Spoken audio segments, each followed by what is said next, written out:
இனிய உறவான நண்பர்கள் அனைவருக்கும் எனது நெஞ்சார்ந்த வணக்கங்கள். வாஸ்துவில் பலவிதமான கருத்துக்களை இந்த யூடியூப் சேனல் வழியாக நான் வழங்கி வருகிறேன். அந்த வகையில் இன்றைய ஒரு கருத்தாக மனை சார்ந்த ஒரு சில விளக்கங்களை உங்களோடு பகிர்ந்து கொள்கின்றேன். ஏற்கனவே மனை சார்ந்த விஷயங்களை நான் பேசியிருந்தாலும் இன்றைய ஒரு கருத்து ஒரு நல்ல கருத்து, நம்ம மக்களுக்கு பயன்படக்கூடிய கருத்து. அதாவது 4 திசைகளிலும் சாலை செல்கிறது. நம்ம இடம் தேடும் பொழுது எந்த மாதிரி, அதாவது எந்த திசையை பார்த்த மனை வாங்கினால் சிறப்பு என்கிற சந்தேகம் நம்முடைய மக்கள் அனைவருக்கும் இருக்கு. நம்ம மக்கள் என்னை போல வாஸ்து முறைகள் என்ன சொல்லுவாங்கன்னா, வடக்கு பார்த்த கிழக்கு பார்த்த மனைகள் முதல் தரமானது, தெற்கு பார்த்த மேற்கு பார்த்த மனைகள் 2ஆம் தரமானது அப்படின்னு சொல்லுவாங்க. எப்படி வடக்கு பார்த்த கிழக்கு பார்த்த மனைகளை நாம் பிரிக்கிறோமோ, அதுபோல் தெற்கு பார்த்த மேற்கு பார்த்த மனைகளை 2 விதமாக பிரிக்கலாம்.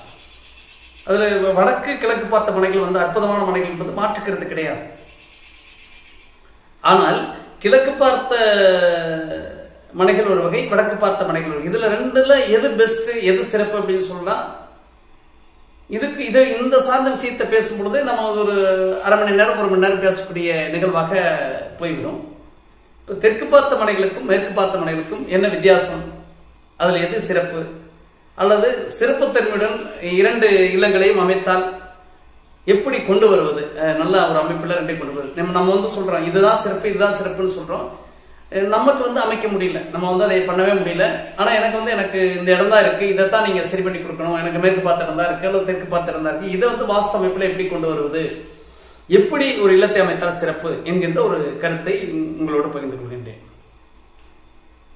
இப்ப இந்த இடத்துல ஒரு விதியை, ஒரு முக்கியமான ஒரு விதியை நம்ம பின்பற்ற வேண்டும். என்னவென்று சொன்னால், ஆங்கில எழுத்தோட இஜெட் எழுத்தை நம்ம பூமியில குறுக்கு விட்டமாக போடும் பொழுது,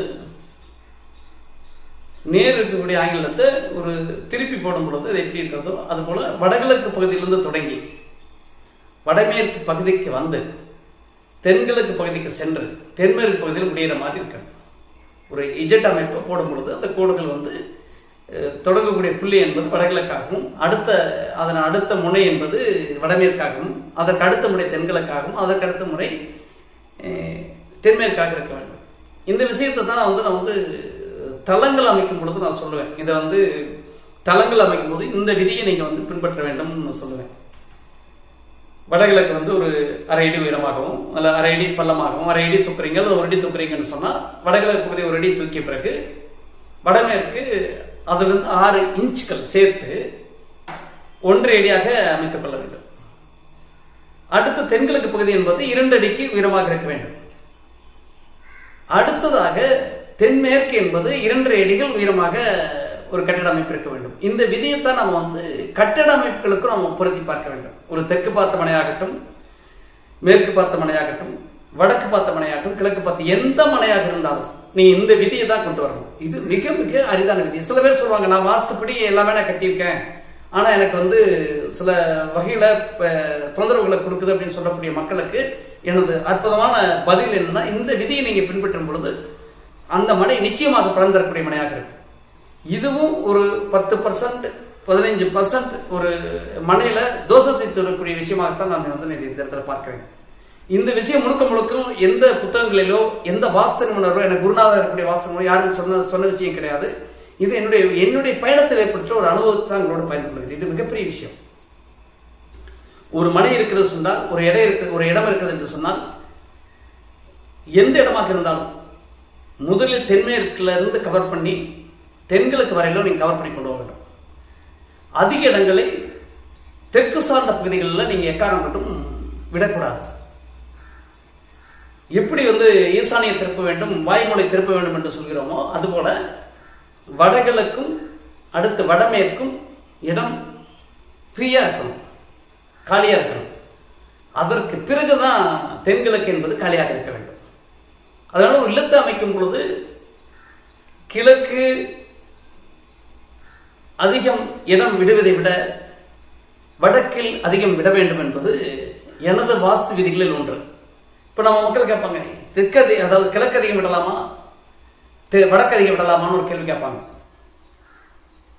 நம்ம என்ன சொல்லுவோம், என்னை போட்டிருக்கிற வாஸ்தவம் என்ன சொல்லுவாங்கன்னா, தெற்குல 2 அடி வைத்தேன்னா வடக்குல 2 அடி வைத்துக் கொள்ளுங்கள், மேற்குல 2 அடி வைத்தால் கிழக்கில் 4 அடி வைத்துக் கொள்ளுங்கள், அதற்கு மேல எவ்வளவு வேணாலும் இருக்கலாம்னு சொல்லுவாங்க. ஆனால் அந்த விதியை பின்பற்றக்கூடாது என்பது என்னுடைய கருத்து. வடக்கில் அதிக இடங்கள் இருக்க வேண்டும், கிழக்கில் குறைவான இடங்கள் இருக்க வேண்டும். இப்ப கிழக்குல நம்ம ஒரு 16 அடி போடுகிறோம் என்று சொன்னால் வடக்கில் கட்டாயமாக 20 அடியாக இருக்க வேண்டும், ஒரு அடி சேர்த்து 17 அடியாவது இருக்க வேண்டும். இந்த விதி மிக மிக முக்கியம். இப்போ இந்த இடத்துல தெற்கு பார்த்த வீடுகளை கட்டும் பொழுது தென்கிழக்கு இடம் குறைவாக இருக்கிற பட்சத்தில் அந்த வீடு அமைப்பது கொஞ்சம் கடினமான பணி. இப்போ தெற்கு பார்த்த வீடுகளுக்கு கிழக்கு பகுதியில் நீங்கள் 10 அடி இடம் விடுகிறீர்கள் என்று சொன்னால் வடக்கில் 11 அடியாவது இடம் இருக்க வேண்டும். வடக்கில் குறைந்த இடங்களை விட்டு கிழக்கு சார்ந்த பகுதிகளில் அதிக இடங்கள் விடும்போது இதுவும் வாஸ்து குற்றமாகிவிடும்.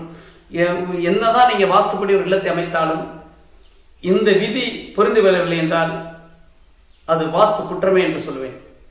ஆக இப்படி ஒவ்வொரு விஷயங்களையும் நீங்க அணுகி ஆராய்ந்து வீட்டை அமைக்கும் பொழுது அற்புதமான ஒரு பலன்களை உங்கள் இல்லத்தில் கொண்டு வர முடியும். மீண்டும் வேறொரு வாஸ்து சார்ந்த கருத்துக்களின் வழியாக சந்திப்போம். நன்றி, வணக்கம்.